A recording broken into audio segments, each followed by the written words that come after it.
আমাদের বাংলাদেশের মেগাস্টার শাকিব খানের জনপ্রিয়তাকে পুঁজি করে তোরা তাও একটা সিনেমা বানা। আর যদি রায়হান রাফি আবারও ঘুরে শাকিব খানের কাছে এসে দাঁড়ায়, তখন দেখাবো খেলাটা কোথায়। রায়হান রাফি কত বড় হারামি দেখেন, শাকিব খানকে দিয়ে তুফান সিনেমা বানালো, তারপরে তিনি একটা জনপ্রিয়তা পেল, আর সেই জনপ্রিয়তা পাওয়ার পরে সেই সুযোগটা কাজে লাগিয়ে কলকাতার ফ্লপ চাঁদকে দিয়ে সিনেমা তৈরি করছে।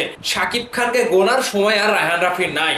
ভাই ভাই, শাকিব খানকে দিয়ে আপনি নাম কামাইলেন, শাকিব খানকে দিয়ে আপনি টাকা কামাইলেন, নিজের পপুলারিটি অর্জন করলেন, তারপরে আপনার শাকিব খানকে আর দরকার হলো না। এখন কলকাতার ফ্লপ চাঁদকে আমরা একটা সুযোগ দিতে চাই। সুযোগটা কেন দিচ্ছি আপনাদের সাথে আমি বিস্তারিত খোলাসা করছি। আমাদের মেগাস্টার শাকিব খান, আপনারা জানেন, কলকাতা এবং আমাদের বাংলাদেশ জুড়ে তার যে হাইপ রয়েছে, তার যে জনপ্রিয় একটা ব্যাপার দর্শক রয়েছে, সেটা আমরা সকলেই জানি। কিন্তু কলকাতার দর্শকরাও সেই জিতকে, সেই ফ্লপ চাঁদকে এখন আর ভালোবাসা দেয় না। তারাও এসে আমাদের মেগাস্টার শাকিব খানকে ভালোবাসা দেয় এবং মেগাস্টার শাকিব খানের সিনেমা নিয়ে রাত দিন পড়ে থাকে। তার কারণ কি জানেন? তার কারণ একটাই, কলকাতার ইন্ডাস্ট্রি একেবারে ধুলোর সাথে মিশে গিয়েছে। কলকাতার ইন্ডাস্ট্রিতে আর কোনো কাজ হয় না। কলকাতা ইন্ডাস্ট্রি থেকে প্রযোজক বলেন, পরিচালক বলেন, সকল মানে ডান্স ডিরেক্টর বলেন, সকলে এখন বাংলা চলচ্চিত্রের উপরে নির্ভর করে চলছে। আমাদের বাংলাদেশের চলচ্চিত্রের উপরে নির্ভরযোগ্যতা পেয়ে তারা সিনেমায় কাজ করতে যাচ্ছে। এক কথায় তাদের কাজ নাই, তাদের কাজ বন্ধ হয়ে গেছে। কলকাতার ইন্ডাস্ট্রিও একেবারে ফিনিশ, মানে ভ্যানিশ। তারা উড়ে এসে জুড়ে বসে কেবল বাংলাদেশের চলচ্চিত্র এবং বাংলাদেশের শিল্পীদের উপরে নির্ভর করে তারা চলছে বর্তমান সময়ে। তা না হলে দেখেন, কলকাতায় জিতের এত মানে কয়েক বছর ধরে কোনো সুপারহিট সিনেমা নাই। এক কথায় সুপারহিট বলতে কোনো সিনেমার কাজেই মানে তাকে দিয়ে আর করানো হচ্ছে না। সেই জায়গা থেকে সেখানকার পরিচালক বলেন, প্রযোজক বলেন, জিতের উপর থেকে ভরসা হারিয়ে ফেলেছে।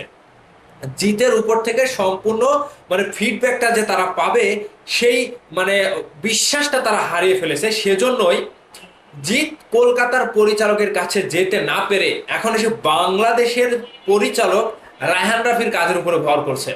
আর এখান থেকে মেগাস্টার শাকিব খানের কাছ থেকে একটা চান্স কিংবা সুযোগ রায়হান রাফি কিন্তু মানে নিয়েছে, সুযোগে সৎ ব্যবহার করার জন্য।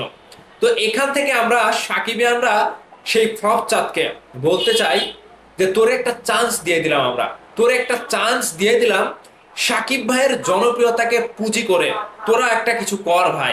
আমাদের বাংলাদেশের মেগাস্টার সাকিব খানের জনপ্রিয়তাকে পুঁজি করে তোরা তাও একটা সিনেমা বানা।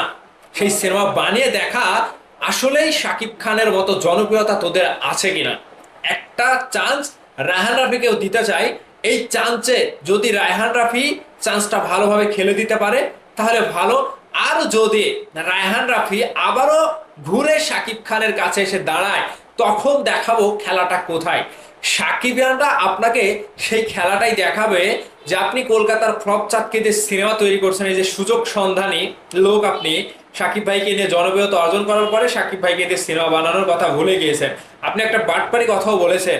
আগামী কোরবানির ঈদে সাকিব ভাইকে নিয়ে আমরা তুফান 2 না আর একটা বড় প্ল্যান আছে, সেই প্ল্যানটা আমরা ধরে ফেলেছি।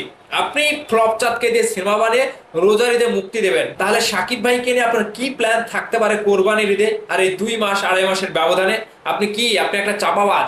তো ভাই ব্রাদার্স, সাকিব খানের ভক্তদের কাছ থেকে একটা চান্স আমরা সেই ফ্লপ চাঁদকে দিতেই পারি। যদিও তাদের কোনো কাজ নাই, মানে তারা যাতে একটা চান্স নিয়ে আবারও নিজের পায়ে দাঁড়াতে পারে, এই চান্সটা আমরা দিতেই পারি। কারণ একমাত্র মেগাস্টার সাকিব খানের জনপ্রিয়তাকে পুঁজি করে সকলে এখন চলচ্চিত্র ইন্ডাস্ট্রিতে, মিডিয়াতে কাজ করে যাচ্ছে। সেখানটাও বাদ গেল না মেগাস্টারের সাথে ফ্লপ চাঁদও।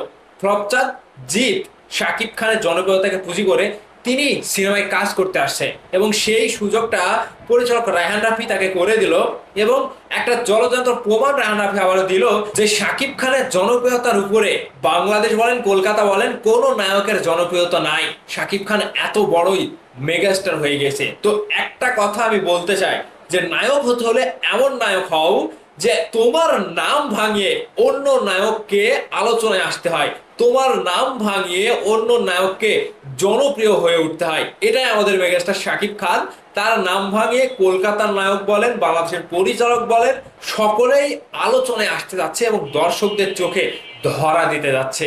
এখানে মেগাস্টার শাকিব খান এর যোগ্যতা দিয়ে নিজে যোগ্যতা অর্জন করে এই পর্যায়ে এসেছে। শাকিব ভাইকে কেউ এখন পর্যন্ত এই পর্যায়ে টেনে নিয়ে আসেনি, শাকিব ভাই নিজে তার যোগ্যতা দিয়ে এসেছে। তো ভাই সেজন্য বলতে চাই যে কলকাতার ফ্লপচাঁদকে আমরা একটা চান্স দিলাম, তোর একটা চান্স দিলাম, পারলে চান্সটা কাজে লাগা, তা না হলে পস্তাবি।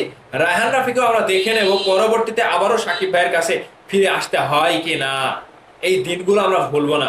তো ভাই ফ্লপচাঁদ এবং বাংলাদেশের চাপাবাজ পরিচালককে নিয়ে আপনাদের কি কিছু বলার রয়েছে? অবশ্যই ভিডিওর নিচে কমেন্ট করে জানাবেন। ভালো থাকবেন, ধন্যবাদ সম্পূর্ণ ভিডিওটি দেখার জন্য।